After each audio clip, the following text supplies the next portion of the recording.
we'll go ahead and start with your opening statement, and then we'll open it up for. Yeah, very glad to come away with a win tonight. It was really a thing of beauty. The first 7-8 minutes, I think our first 8 baskets were all assisted. The ball moved. We were aggressive. We had great pace. Our defense was exceptional, and then something that has not happened in a long time was Kofi getting foul trouble. And again, I thought our defense was really solid. I was really disappointed in our 10 first half turnovers. Most of them were just simply really, really careless. But give Northwestern credit, give Chris a ton of credit. That team kept fighting. And as good a job as we did in the first half, taking the 3-point line away, we didn't do that in the second. Adij got going. Now, I felt pretty good about him taking 21 field goal attempts, to score his 22 points, and he did hit some very tough shots. But 11 of 22 at the foul line, very uncharacteristic. That stressed us when you can't make free throws, and put a extra little bit of tension into our defense. But overall, Io does what he does. It's hits 2 big shots, and in a game that he very easily could add 10, 12, 13 assists. There's no doubt. I think he's National Player of the Year candidate. In my opinion, I think he should be leading that area. But I'm obviously very, very biased, but very easily could have 12 or 13 assists. We missed some shots tonight that we normally make. Okay, we'll open for questions. We got Joey Wagner leading off, Brandon on deck, and Robert Rosenthal in the hole. Go ahead, Joey. Hey, Brad, I wanted to follow up on that. With the way social media is and the way that, everyone has access to SportsCenter kind of at their fingertips, what's it like for you to hear this conversation around Io for his consideration in this Player of the Year race kind of pick up steam over the course of the last week and a half or 2 weeks? Well, he's playing great. He deserves that kind of attention. And I think most importantly, our team's winning. Individual accolades happen when you have team success. And then, really in the fashion he's done it, he's had a couple of big scoring nights, but he's also had nights where, obviously the triple-double. And then he's had games where, he's had extremely high assist totals. So, he's doing it in a lot of areas. It's not just a point-based deal, but it's how he's doing it. It's the shots he's hit, and we feel great about that. And, he deserves it, and I'm excited for him. And obviously, we've got a lot of basketball left, but he should be in that conversation. I think maybe in your coaching career, I might be missing somebody, but Michael Beasley, Juwan Evans stick out in my mind as, February 16th, that they're in that conversation. Do you say anything to Io? How do you do you need to walk him through how to handle this conversation at all? Nah, he's smart. He's been through it a lot. I don't think there's any conversation that I'm going to have that's going to impact anything. The one thing you guys got to understand about Io is about winning first.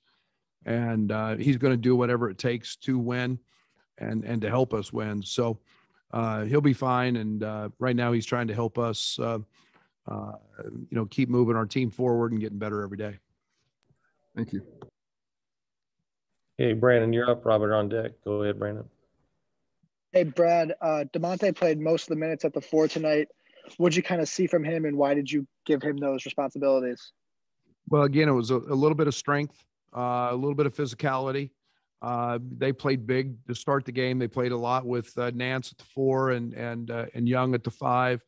Early on, everything was an early post up for Young that they run. And again, he's a high usage guy, but just felt comfortable with that. DeMonte's lower base is extremely strong, and he's got a 7-foot wingspan and a 6'4" frame. So, he's a guy that can bother some people with his length, and just felt comfortable there. Nothing with Jake tonight. It was more about that matchup.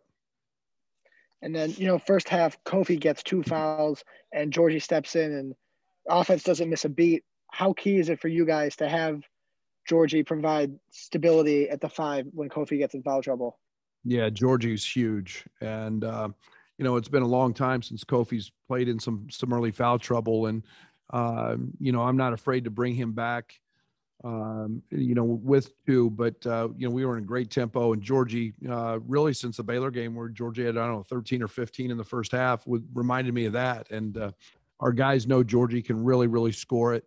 And, we found him, we got him the ball, and had a really, really nice first half.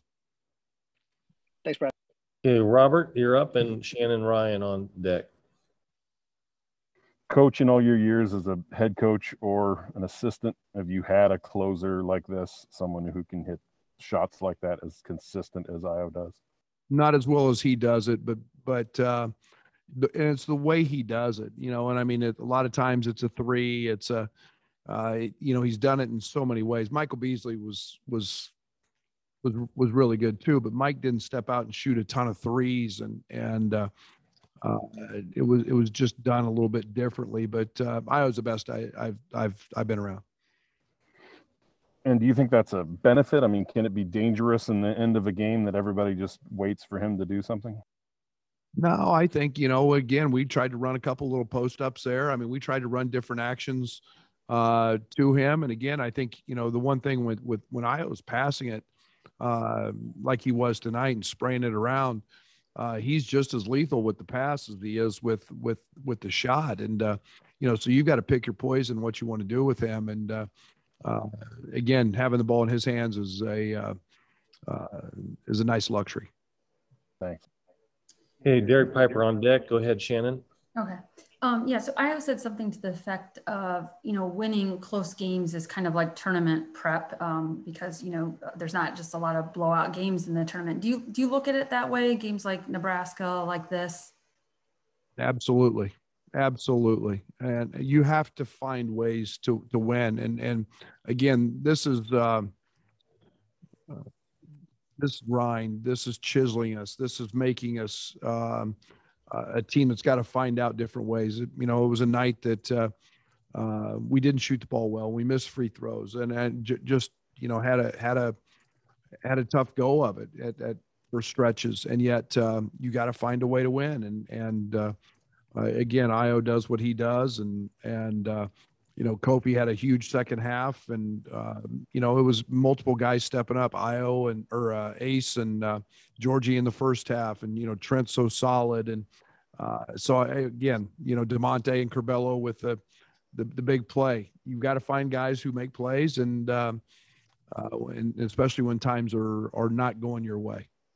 And I also wanted to ask about just Io's confidence is kind of at a different level. And I'm wondering how you've seen that rub off on guys, when in a tight game where you're down to a team you're supposed to be beating, guys can get tight. And does he have an effect on just keeping guys believing? Absolutely. Shannon, in the Nebraska timeout, at the under 4 media timeout, I mean, he is positive and he goes, I've got this, and we're going to do this, we're going to do that. And it's always we, that's such a positive thing when you hear that from a teammate. And he's obviously backed it up many times. So it's easy to jump on that bandwagon. Okay, Derek Piper, you're up. Gavin Good on deck. Coach, I know you'll take a win any way you can get it, but have you noticed anything about the lulls, particularly against teams that might not be in your weight class? Are you getting too comfortable or casual? What's kind of played into that from your vantage point? Turnovers. And, the lulls are big, are based on, I think we had 3, I think we gave up 6 points at half on turnovers that were just pick sixes. Basically, we just threw it to them and casual and holding the ball. And we've got to understand that when we move it and then we're really hard to guard, and it makes our defense better. And our defense is really good, and we get stops, we can get out and run. And it's just kind of You got to throw it to the guys that are wearing your jersey. And when we don't do that, it hurts us. Io didn't share with us what his favorite closing time kill is in his career here at Illinois. Do you have one? And if so, would you like to let us know? Let's talk about that in April or May when it's all over, because it could change. Thanks, Coach. Okay, Gavin, you're up. Harry is on deck. Go ahead, Gavin. Hey, Brad, you guys got off to a really good start tonight. It seemed like there was a lot of energy at the defensive end.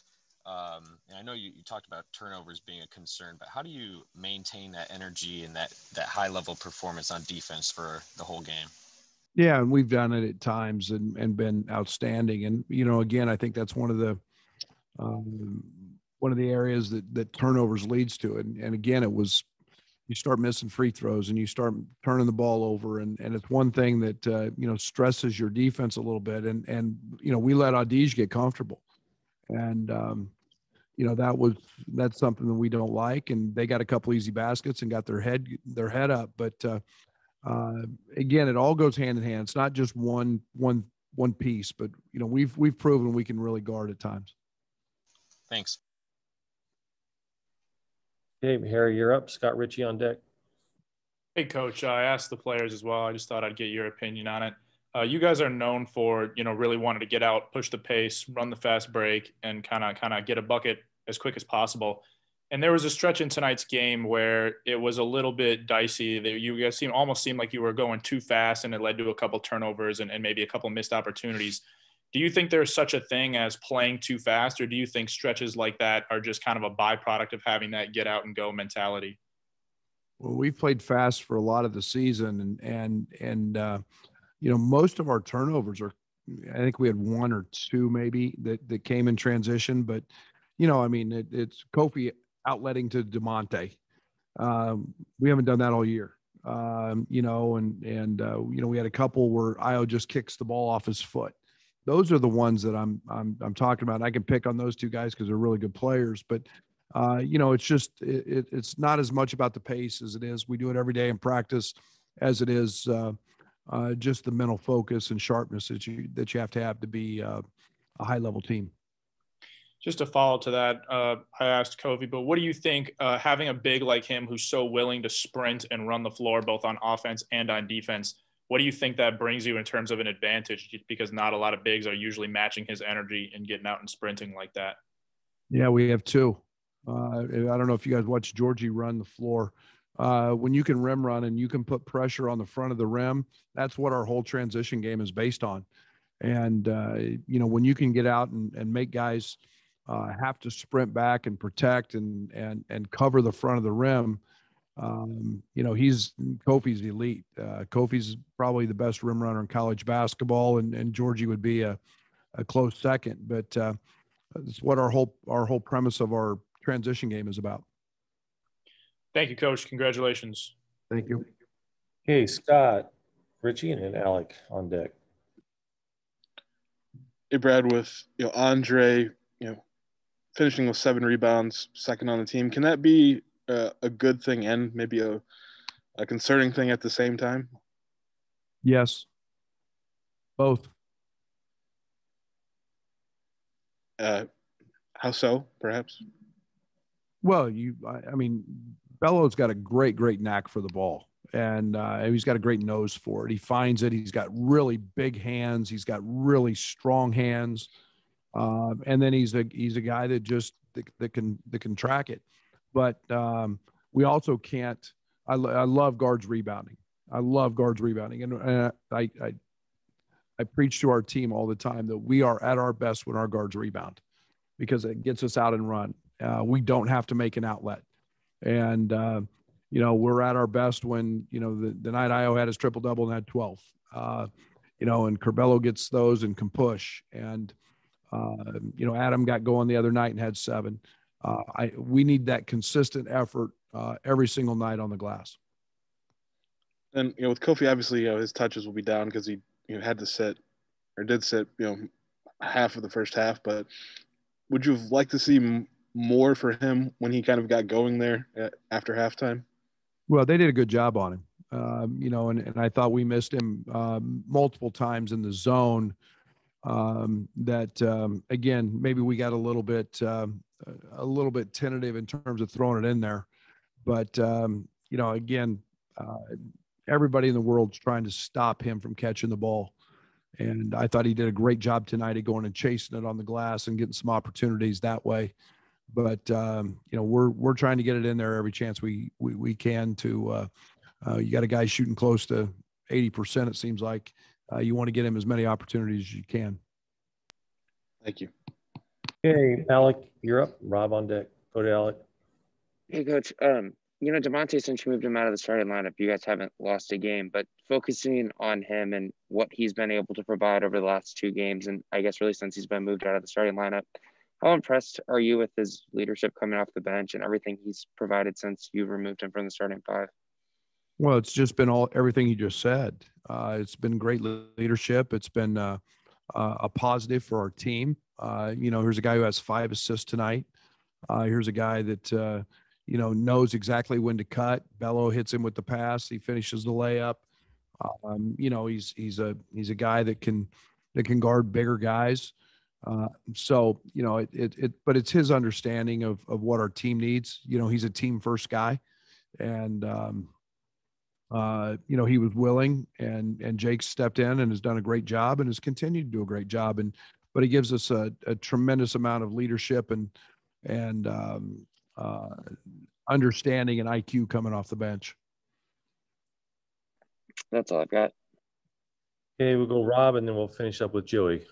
Brad, how much do you use old video, like when Northwestern beat Ohio State?